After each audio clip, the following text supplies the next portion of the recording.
Hello, I'm going to explain the schedule for the first 2 weeks of school. So the first 2 weeks of school, we have something called tribe time. Okay, the student is going to go to their period 1 class. Okay, start off with period 1.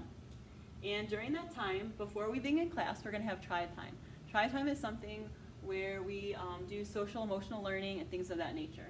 We also have morning announcements, and then the first period class begins. And then it will go through the rest of the class periods.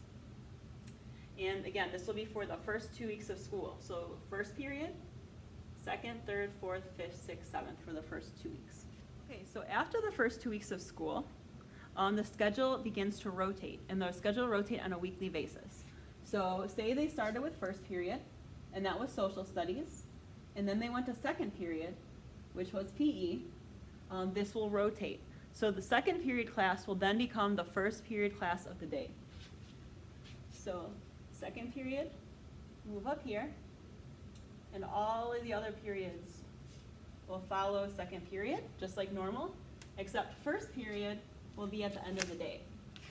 So now the student has PE as their first period class, and then all of the other classes follow that. Social studies then goes at the end of the day.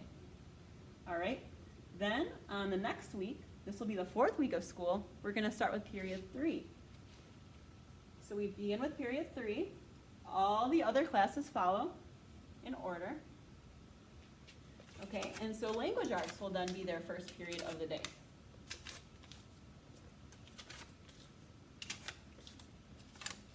And then PE becomes the last period class.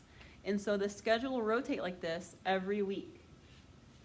This is very helpful because students are more awake or more alert at different points of the day.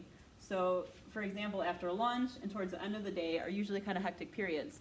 And with the schedule rotating, it helps because students don't always have the same class those periods. So that way they don't have like a class where they're always tired, or maybe they come in tired. It rotates to kind of give a variety to the schedule. The schedule also can change during testing time and on special days.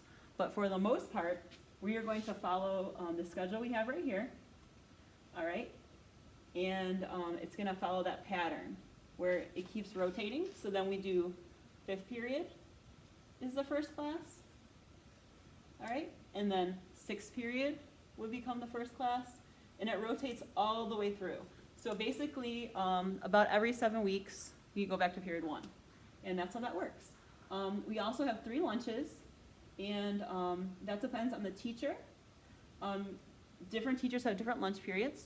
So whatever class they have at that time, say they have math, they will go to lunch at that time.